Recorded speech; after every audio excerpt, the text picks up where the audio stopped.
Salam alaikum, sabah al-khayr, j'espère que vous êtes en forme. Alors on continue sur la notion du désir, j'espère que vous avez pu écouter l'épisode précédent et pour continuer. Alors comme vous avez pu bien l'entendre, c'est que il y a plusieurs facteurs qui peuvent impacter le désir féminin. Donc je vous avais partagé par exemple la charge mentale, le quotidien qui est donc surchargé, le fait que le désir c'est pas linéaire chez une femme et qu'il est cyclique, surtout chez les femmes bien évidemment qui n'ont pas de contraception hormonale. Euh, et bien sûr, je vous ai parlé de la dynamique de couple. C'est vraiment un facteur majeur qui est souvent évité et c'est toujours incroyable de voir comment aujourd'hui encore, il y a des femmes qui font pas directement le lien, qui disent je sais pas pourquoi, j'arrive pas à avoir envie de mon mari, je me suis mariée pourtant pour ça et je n'y arrive pas.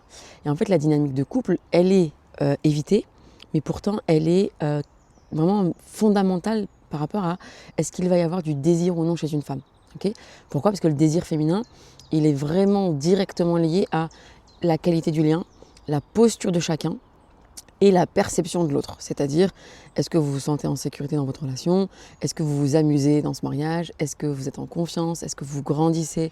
Est-ce que vous sentez que c'est le partenaire dont vous avez besoin pour évoluer et pour trouver votre sérénité? D'accord. On rappelle que même en islam, Allah subhanahu wa ta'ala va parler du couple qui va trouver sa sakine dans la relation, vraiment cet apaisement profond et durable. Okay, et parce qu'il est dans l'action, ce couple, la rahma va arriver, d'accord. C'est-à-dire que en mettant en place la rahma et le mawadda, en fait, la sakina va venir s'installer, j'ai dit, durablement, d'accord. On ne parle pas du hub du départ, de la passion du départ qui reste quelques semaines, quelques mois pour certains. Non, non, on parle vraiment de sakina qui est quelque chose de durable. Vraiment, c'est un état dans lequel monsieur, madame a envie de rester et a envie d'y retourner de manière vraiment, il ne s'en lasse pas, d'accord. Et c'est pour ça que le mariage, c'est un projet sur du long terme. Et ici, c'est là qu'on va vraiment rentrer dans un point clé aujourd'hui. Donc, pour celles et ceux qui ne le savent pas, depuis 2014, on a mis en place un séminaire de préparation au mariage avec mon collègue Oussama Jamal. Donc on a commencé à Bruxelles, on l'a fait pas mal de fois ici à Bruxelles et depuis on l'a fait une fois là à Paris. Ça a été une très très belle édition et on a une prochaine édition qui aura lieu ici au mois de mai, les 16 et 17 mai à Bruxelles. Et vraiment pour moi c'est essentiel de participer à ce type de projet. Pourquoi? Parce que quand on parle de mariage, quand on dit tiens est-ce que tu es prête ou tu es prêt pour ton mariage, les gens vont souvent penser à oui on a trouvé la salle, on a trouvé le traiteur, on a trouvé les robes, on a trouvé l'appart, on a déjà booké notre voyage de noces, ok. Donc vraiment tout ce qui est lié à la fête en tant que telle et à l'installation de manière matérielle. Mais rares sont les couples qui prennent véritablement le temps et qui accorde de l'énergie au fait de se former. Qu'est-ce qu'un couple? Qu'est-ce que l'engagement? Qu'est-ce que ça implique? Quelles sont les responsabilités? Parfois, on va lire un livre sur les droits et devoirs, mais on n'arrive pas encore à comprendre que c'est quelque chose qui va nécessiter un véritable investissement de soi. Et vraiment, en tant que sexologue, je vous assure que la qualité du lien, elle est directement liée à votre désir. D'accord? Tu es dans un lien qui est chaotique, ton désir ne sera pas au rendez-vous. Et une problématique que j'entends souvent comme ça, je continue sur la thématique du désir que j'ai développée dans l'épisode précédent, c'est le fait que des femmes me disent oui, j'arrive plus à désirer mon mari, mais en fait, elles ne sont pas dans une relation avec un homme, elles sont en train de materner un enfant. Okay, c'est-à-dire, et je vais être claire là-dessus et direct comme vous savez, on va dire en mode avec l'énergie que j'ai, tu ne peux pas désirer quelqu'un que tu maternes. C'est impossible. Pourquoi? Parce que le désir, il se nourrit d'altérité, de polarité, d'admiration. Si tu es avec une personne, mais quand tu le vois, tu te dis franchement bof, franchement il ne m'inspire rien du tout, à part la flemme, la procrastination, le manque d'organisation, même parfois le manque d'hygiène. Vraiment, il ne m'apporte rien dans ma vie à part des soucis. Bah, tu n'es pas en train de l'admirer, du coup tu ne peux pas le désirer. Et en fait, quand tu es quand dans ton mariage, dans ton quotidien, tu es dans la gestion, dans l'organisation, dans la responsabilisation de l'autre, tu n'es plus dans une posture de femme ou de partenaire, tu es dans une posture maternelle. Et il faut comprendre qu'il faut sortir en fait de ce mode-là. Et d'ailleurs, si déjà avant le mariage, c'est cette dynamique qui est installée, discute-en, voilà, tu dis voilà, j'ai remarqué telle et telle situation, la dernière fois tu as dit ça, la dernière fois on avait parlé d'une discussion, tu t'es engagé à agir et je ne vois rien jusqu'aujourd'hui. Si la personne avec qui tu discutes, il ne corrige pas le tir, il ne se remet pas en question, mets fin à cette relation. Ne t'engage pas avec cette personne. Donc, tu vois que volontairement, je n'ai pas parlé d'homme. Quand une personne est un homme, c'est une personne qui est responsable. C'est une personne qui va s'impliquer, une personne qui va s'investir qui va honorer son engagement. Par contre, si c'est une personne qui est juste dans de la consommation de relations et qui veut bénéficier de tous les avantages que le mariage va lui apporter, que la relation va lui apporter, sans s'investir, sans être responsable, eh bien tu n'es pas face à un homme, tu es face à une personne irresponsable, tu es face à un petit garçon. D'accord ? Et l'erreur, vraiment le gros problème que j'observe chez ces femmes, c'est qu'il y a le fameux glissement progressif. Donc au début, tu vas aider, tu vas dire oui, mais voilà, le pauvre, c'est pas facile pour lui. Il a eu une vie compliquée, il a eu un papa absent, il a eu une maman qui était overbookée, il a eu une maman malade. Peu importe en fait les différentes problématiques qu'il a pu rencontrer, au début, tu vas aider parce que c'est dans ta nature, parce que c'est dans ta personnalité, parce que moi je suis convaincue que la femme dans son essence, elle aime prendre soin des autres. Okay, sauf qu'au début, tu vas aider, puis tu vas compenser parce que tu te rends compte que si toi tu le fais pas, bah, lui il le fait pas, et comme tu as véritablement envie que le couple, que la relation fonctionne, donc tu vas compenser, tu vas te mettre à faire des choses qui ne sont pas de ta responsabilité, qui ne sont pas dans ton rôle. Okay, ces dernières décennies, on a beaucoup voulu effacer les rôles féminins, masculins en disant là, nous sommes tous pareils, dans la relation c'est kiff-kiff. Non, en fait il y a des choses qui sont, et je pense que tous mes collègues thérapeutes de couple sont d'accord là-dessus, c'est qu'il y a des choses qui sont vraiment de l'ordre du féminin et d'autres qui sont de l'ordre du masculin. Et à partir du moment où on a voulu effacer cette distinction, c'est le début de la fin. C'est-à-dire qu'il y a des femmes qui ont compensé, même surcompensé, et elles ont pris toute la charge masculine aussi. Et en fait, donc je disais, au début tu aides, puis tu compenses, et après tu prends véritablement en charge. Je me rends compte qu'aujourd'hui je dis beaucoup véritablement véritable, mais c'est parce que c'est sincère et profond ce que je vous partage ici. Et donc quand tu prends en charge, tu te rends compte que tu penses pour deux, tu anticipes pour deux, tu assumes pour deux. Et en fait, tu es dans une suradaptation à la passivité de l'autre. D'accord ? Et l'autre, ce partenaire masculin, qu'est-ce qu'il fait ? En fait, il s'adapte. Voire même, il va se reposer sur toi. D'accord ? Et là, c'est le début de la grosse crise. Soit c'est une crise qui va être silencieuse, si on t'a appris à être la fameuse fille gentille, qui prend sur elle, qui se fait discrète, qui ne doit pas déranger, qui doit toujours dire oui, etc., etc.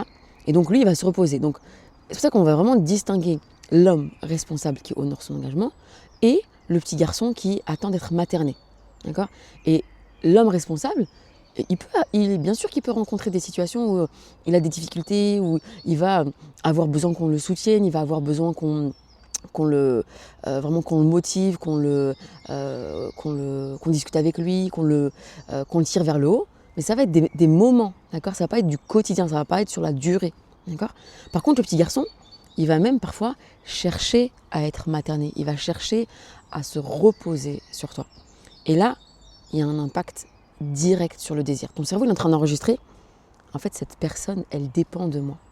Alors que le désir, il a besoin de comprendre de se dire, je suis face à quelqu'un qui me rencontre, qui tient debout, que je respecte, que j'admire, avec qui j'ai envie de continuer, avec qui je sens que je m'élève, avec qui je sens que je suis femme, avec qui je sens que je peux être vulnérable. D'accord ? Et en fait, les femmes qui consultent et qui disent oui, j'arrive pas, j'ai plus de désir pour mon mari, en fait, ton désir, il n'est pas chaotique de manière, on va dire, ah, il y a un petit écureuil qui est en train de passer, c'est juste magnifique en face de moi. Je disais, ton désir n'est pas absent parce que tu as un problème toi en tant que femme. C'est parce qu'en fait, ton désir, il est cohérent avec ce que tu vis. D'accord ? Tu ne peux pas désirer une personne qui est un petit garçon. Ok ? Et ces derniers temps, on a beaucoup entendu parler du fameux homme capable. Okay, il faut des hommes capables, on veut un homme capable, mon mari n'est pas un homme capable, ton mari n'est pas un homme capable, quitte-le, etc. Et en fait, derrière cette dynamique ici de petit garçon, c'est vraiment cette question centrale, c'est est-ce que tu es avec un homme qui est responsable? Donc un homme capable, pour reprendre ces termes, c'est pas un homme parfait en fait, c'est un homme qui prend ses responsabilités, un homme qui agit dans sa vie. Il n'attend pas que tu viennes vivre à sa place. C'est-à-dire que ce n'est pas toi qui vas venir orchestrer son quotidien. C'est un homme qui est autonome. Un homme, c'est quelqu'un d'autonome, quelqu'un de responsable, un homme qui assume, quelqu'un qui se remet en question. De grâce, s'il vous plaît, si déjà avant le mariage, tu es avec quelqu'un qui ne se remet pas en question, fuis. Fuis. Et le problème, c'est quoi? C'est qu'il y a des femmes qui sont tellement dans le désespoir de ne jamais se marier, d'accord, qu'elles vont se dire, c'est quoi, ok, il a des défauts, mais c'est pas grave, je vais le changer. D'accord, je vais le changer, je vais rattraper tout ça et avec moi, il sera différent. Non, tu es en train de te leurrer, véritablement. Encore une fois, véritablement. Donc, l'homme capable, l'homme responsable, c'est quelqu'un qui porte une direction, qui a un objectif, qui sait au fond de lui qu'il y a un objectif dans cette vie, on va dire qu'il a une foi, qu'il le porte dans son quotidien. Il a l'amour d'Allah dans son cœur et il est en train dans sa vie de tous les jours d'honorer ses valeurs, d'honorer ses principes. D'accord, il n'est pas dans kiff ta life, je profite, je suis que dans du divertissement, je me laisse porter, je me laisse aller et je fais le minimum. Et c'est triste, mais vraiment, il y a des couples que je reçois où l'homme, il est dans un manque, il a un manque d'énergie. Et là, il faut faire la distinction, encore une fois, des hommes qui traversent des dépressions. D'accord, il y a aussi des hommes qui traversent des dépressions, des hommes qui sont dans de véritables stress post-traumatiques violents. Et donc, ces hommes, ils ont besoin d'une prise en charge par des psychologues, voire même parfois des psychiatres en individuel. D'accord, ces hommes, ils sont à distinguer des hommes qui sont juste des petits garçons qui sont dans une flemme et dans un manque d'ambition. D'accord. Et pourquoi, en fait, c'est important de comprendre ces différentes notions? Parce que c'est essentiel pour le désir. Le désir féminin, il est directement lié à une forme de sécurité. Pas juste émotionnelle, mais structurelle. Quand on interroge les besoins des hommes et des femmes, on va voir que largement, le premier besoin qui revient chez les hommes, c'est le besoin de tranquillité. Je veux être dans une relation où ma femme, elle ne me prend pas la tête, où je me sens bien, où je suis tranquille, où je me sens en paix. La femme, de son côté, quand on interroge les femmes, souvent, le premier besoin, les femmes, elles disent « je veux me sentir en sécurité ».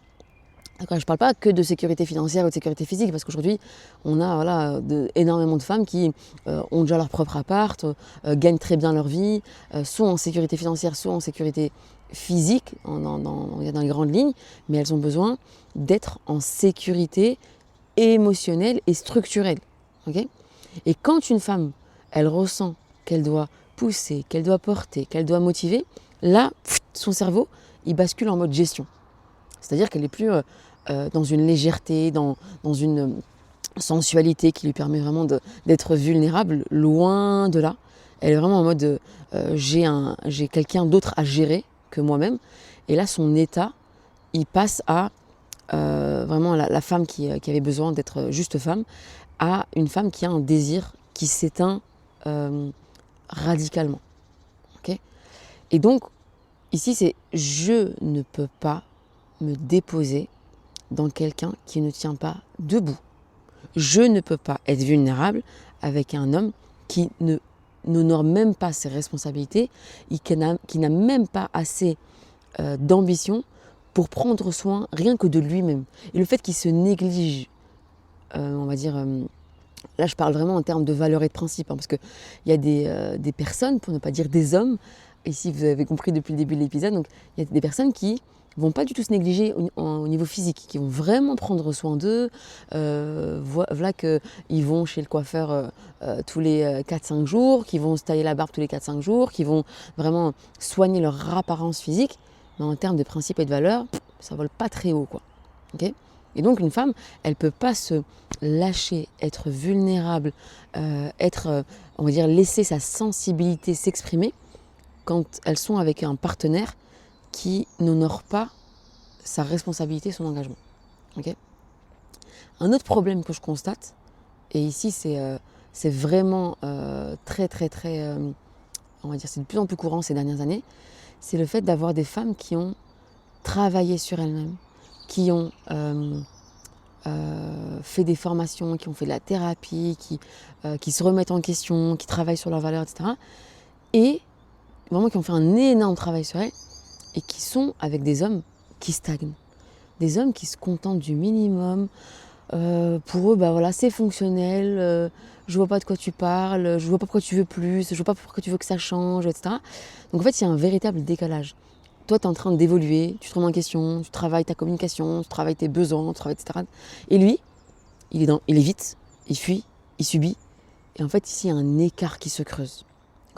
Ici, je parle même pas des couples où il y a un vrai décalage même au niveau spirituel. Il y a des femmes qui vont aller à des séminaires, qui vont développer des routines spirituelles vraiment quotidiennes. Et elles sont avec un homme des fois qui ne prie pas, qui ne pratique pas le zikr, qui ne lit pas de Coran. Et si pour elles, ces femmes, la foi est un élément central, en fait, ça y est, khlas, il n'y a plus de désir ici. D'accord. Et c'est pour ça que voilà, ici, mon podcast s'appelle Intime Connexion. On parle beaucoup du lien entre et la sexualité et la spiritualité. Plus une femme va sentir qu'elle est proche en termes de valeurs, en termes de vision avec son mari, plus elle va avoir envie d'être intime avec lui. Okay. Et ça vaut aussi pour l'homme. Hein. Mais aujourd'hui, je me focalise sur le désir des femmes. Okay. Et là, ces femmes-là, elles vont tomber dans un piège. Parce que tu vas te dire, je vais l'aider, je vais le tirer vers le haut. Et en fait, tu deviens son guide, tu deviens son coach, mais en fait, tu deviens aussi sa mère. Et là, c'est pas possible. Parce que le désir, il a besoin de réciprocité, il a besoin d'engagement, il a besoin de présence. Et en aucun cas, il a besoin de passivité, de dépendance ou de stagnation. Et donc, on ne peut pas désirer quelqu'un qu'on doit constamment tirer vers le haut. C'est pas possible.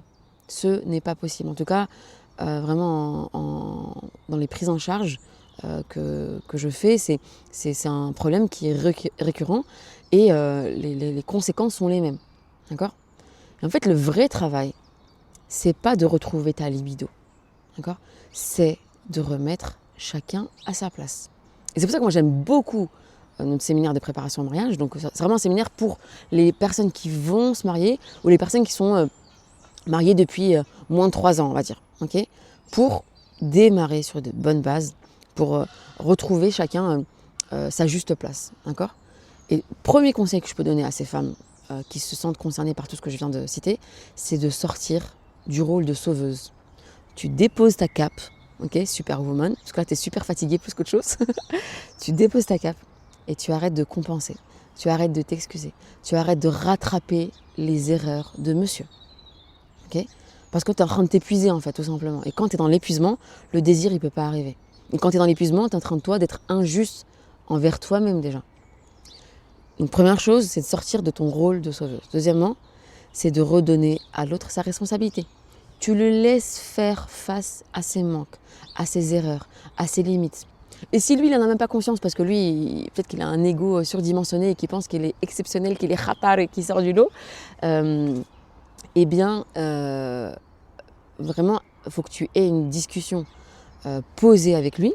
Et s'il n'y a pas de remise en question, il faut que tu viennes en thérapie. Vraiment, il faut que tu viennes, il faut que tu ailles, parce que voilà, faut que tu ailles en thérapie pour qu'il y ait une tierce personne qui vienne lui dire ces réalités-là. D'accord ? Qui va analyser votre situation et qui va venir justement poser des mots sur votre vécu, qui va poser des mots sur votre ressenti et qui va vous aider à retrouver chacun votre responsabilité. D'accord ? Le point suivant, c'est capital, c'est que tu dois lâcher le contrôle. D'accord ? Il y a des femmes qui vont dire « Ouais, mais moi je dois faire tout ça parce que sinon, lui, s'il le fait, c'est pas parfait, c'est pas comme moi je veux. » D'accord ? Mais même s'il le fait et que c'est pas parfait, c'est pas grave. D'accord ? Il va apprendre en faisant. Donc normalement, ce sont des choses qu'il aurait dû apprendre avant de s'engager. Et là, coucou à tous les parents, s'il vous plaît, responsabilisez vos enfants, responsabilisez vos fils. Votre fils qui a 20 ans, qui ne sait encore pas faire grand-chose, bah moi, ça m'inquiète pour la génération suivante. D'accord ? Et ça m'inquiète et c'est vraiment quelque chose que j'observe ces dernières années. Des personnes, d'accord, qui ont 20, 25, 30 ans, qui se sont mariées, mais qui ne sont pas des hommes, qui ne sont pas des hommes responsables. D'accord ? Et quand on interroge leurs histoires, en fait, ils ont été bébéisés par leurs parents. Et comme ils ont été bébéisés par leurs parents, ils continuent de se laisser porter et d'être convaincus que maintenant, ça va être leur femme qui va prendre le relais. D'accord ? Donc là, non. Ces personnes doivent devenir des hommes responsables et donc doivent passer à l'action.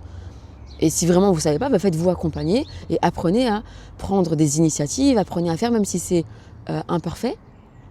Et vous allez vous perfectionner avec le temps. D'accord ? 4e conseil pour ces femmes, c'est revenir à votre posture de femme. Être partenaire, ce n'est pas porter, mais c'est avancer avec l'autre. D'accord ? Vous n'êtes pas là pour porter l'autre. Hein. Non, vous pouvez bien sûr, parfois vous allez, en tant que femme, bien sûr qu'on va soutenir notre mari, on va le remotiver, on va le conseiller, d'accord ? Mais on ne fait pas le job à sa place. D'accord ? Il y a des couples où, Allah mabarak, et des femmes qui excellent, qui brillent, et en fait elles viennent plus que compenser le manque d'ambition écrasant de leur mari. D'accord ? Et donc il y a des maris qui vont profiter de tout le confort de vie que leur femme leur apporte. En gros, ce sont des hommes qui vont peut-être voyager X fois dans l'année, qui vont rouler dans des belles voitures, que leur femme finance. Il y a des hommes qui vont, aux yeux des autres, être des hommes qui ont réussi, entre guillemets, mais en fait, c'est le résultat de tout le travail de leur épouse. D'accord ? Et là, je pense qu'à un moment donné, il faut revenir à de la lucidité féminine. Okay ?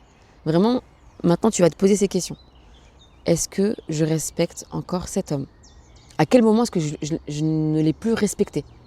Est-ce qu'il a trahi ? Est-ce qu'il a failli ? Est-ce qu'il n'a rien fait, justement ? Dans le sens, aucun investissement. Est-ce que, d'accord ? Donc là, première question, c'est est-ce que je respecte encore cet homme ? S'il n'y a plus de respect, si tu ne respectes plus, tu ne pourras plus le désirer. Deuxièmement, c'est est-ce que je me sens soutenue ou est-ce que je me sens seule dans cette relation ? Alors, je ne parle même pas ici des femmes qui sont dans des relations où elles sont humiliées, où elles sont rabaissées, où elles sont violentes. Et là, on est dans un autre cas de figure. Okay, je vous en parlerai, Inch'Allah, dans un prochain épisode. 3e question, est-ce que je suis dans un couple ou est-ce que je suis dans une gestion ? Et ici, c'est révélateur en fait dans les situations où des femmes, quand elles divorcent, elles disent mais oh là là, comment je me sens libérée, j'ai un poids en moins, j'ai plus toute cette charge à laquelle je devais penser, parce qu'en fait elles étaient avec une personne qui n'était pas un homme en fait, elles étaient avec une personne qu'elles devaient gérer dans le quotidien. Elle devait faire ses papiers, elle devait faire les courses pour lui, elle devait réfléchir pour lui, elle devait... Non, en fait, c'est pas possible. Je peux te conseiller, mais je dois pas vivre à ta place. D'accord ? J'ai déjà ma personne dont je dois me prendre soin, en fait. Ok ? Dernière question ici, c'est est-ce que je peux me déposer dans tes bras ? Est-ce que je peux me déposer à tes côtés ? Ou est-ce que je dois tout le temps tout tenir ? Des femmes qui vont dire, si je lâche, il n'y a plus de couple en fait. Il y a des femmes qui vont me dire, si je prends un temps pour moi, et bien sûr que j'y pense parce que là j'enregistre l'épisode lors d'un week-end pour femmes, week-end vraiment détente, bien-être et sport entre femmes. Et je sais qu'il y a des femmes, quand je leur propose de venir à ce type de superbe initiative, elles me disent, mais Zina, c'est mort. Moi, je ne peux pas partir un week-end en fait et laisser mon mari et les enfants. Mon mari, il est incapable de gérer le foyer. Mais comment est-ce possible en fait ? Comment est-ce possible d'en être arrivé là ? Il y a des hommes qui n'ont pas compris que plus ils ont une femme qui prend soin d'elles, plus elle les désirera. Vraiment, en tout cas, si le couple est fonctionnel, c'est du win-win. Si tu lui laisses du temps pour se ressourcer, elle reviendra encore plus radieuse qu'elle n'est. Et c'est vraiment le fait de sentir que ton mari te laisse cet espace, il va même t'inscrire lui-même. Et d'ailleurs, là depuis l'année dernière, on fait avec ma collègue Mariam Sarrouni une semaine à Djerba entre femmes. Et il y a des hommes qui envoient des messages en disant « J'ai envie de prendre ce voyage-là pour mon épouse, je sais que ça lui fera le plus grand bien. » D'accord ? Et en fait, ils ont compris. Ils ont compris que laisse ta femme prendre soin d'elle et elle te le revaudra en fait. C'est pas du donnant-donnant en fait. J'ai dit win-win, c'est du gagnant-gagnant. Et vraiment cette conception-là d'apprendre vraiment à se soucier du bien-être de l'autre, ce point-là, il est central dans notre séminaire de préparation au mariage. Moi, pourquoi j'aime en fait ce séminaire de préparation au mariage ? Parce que on va bien sûr parler on va dire de prise en charge clinique qu'on a dans notre quotidien, mais on va aussi apporter, ça c'est vraiment le taf de mon collègue Oussama, il va venir apporter aussi toute la conception du rôle féminin, du rôle masculin, d'après le modèle prophétique. D'accord ? Il y a vraiment, c'est une source de pépites, la vie du prophète sallallahu alayhi wa sallam, qui montre comment être un homme, comment être une femme dans la relation. Ok ? Donc, il faut que maintenant que tu comprennes que tu ne peux pas faire le travail pour deux. Okay ? Et l'amour, s'il vous plaît, entendez bien que l'amour, il ne compense pas l'immaturité. D'accord ? Tu ne peux pas te dire oui mais parce que je l'aime. Non, là tu es dans une illusion d'amour en fait. D'ailleurs, je pense que ce serait intéressant que je fasse un épisode sur l'illusion de l'amour. Okay ? Parce qu'il y a des femmes qui disent non mais non je l'aime. Non, tu n'es pas en train de l'aimer. Tu es en train d'aimer un rêve que tu entretiens, mais il n'est pas dans une réalité. Tu n'es pas dans une réalité. L'amour il n'est pas réel là. Okay ? Il est imaginaire. D'accord ? Et comprendre qu'en fait, cette perte de désir que tu as aujourd'hui, le fait que tu n'arrives pas à désirer ton mari, c'est un signal, c'est un symptôme qui t'indique qu'il y a un problème plus profond. Donc ça ne sert à rien de prendre des gummies, ça ne sert à rien de prendre des compléments alimentaires pour booster ton désir, d'accord ? Parce qu'en fait, les véritables gummies que tu pourrais prendre ici, c'est une thérapie de couple sincère dans laquelle vous vous engagez à deux. Et pour ne pas avoir justement à faire ces thérapies qui sont en fait, c'est vrai qu'ils sont énergivores, qui demandent du temps, surtout quand une fois que vous avez des enfants, que vous êtes fort occupé, c'est pour cela en fait qu'on propose ce séminaire pour faire de la prévention, d'accord ?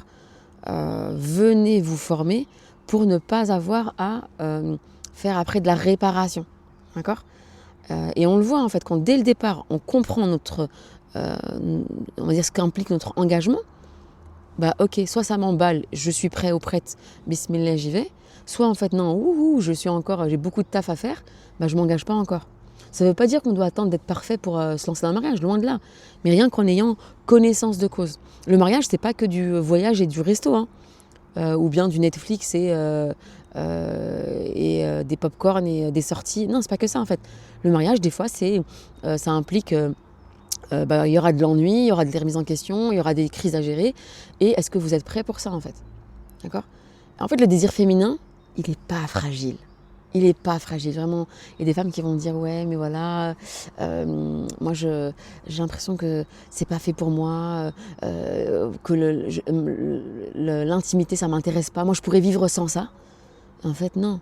Ici, ton désir, il est éteint parce que tu es trop intelligente. Pas trop, tu es très intelligente, machallah. En fait, ton cerveau, il vient te protéger parce que tu ne peux pas désirer quelqu'un qui est indésirable. D'accord ? Donc, ton désir ici, il réagit en fait à la qualité de ton lien, à la posture de chacun et à la solidité de l'autre. Si tu es avec quelqu'un de mou, tu ne peux pas désirer. D'accord ? Donc, vraiment, tu ne peux pas désirer quelqu'un que tu portes. Et tu ne peux pas t'épanouir avec un homme qui ne se porte même pas lui-même. Et quand chacun reprend sa place, là, tu peux te déposer, tu peux te reposer, tu peux être vulnérable et sensible et tu vas voir que le désir, il revient naturellement. Alors, j'espère que cet épisode vous a été utile. Je vous invite à le partager un maximum autour de vous et surtout, n'hésitez pas à m'envoyer votre ressenti, votre feedback, que ce soit sur Instagram ou par mail. Et je vous dis à très vite, Inch'Allah, pour la suite. Salam alaikum.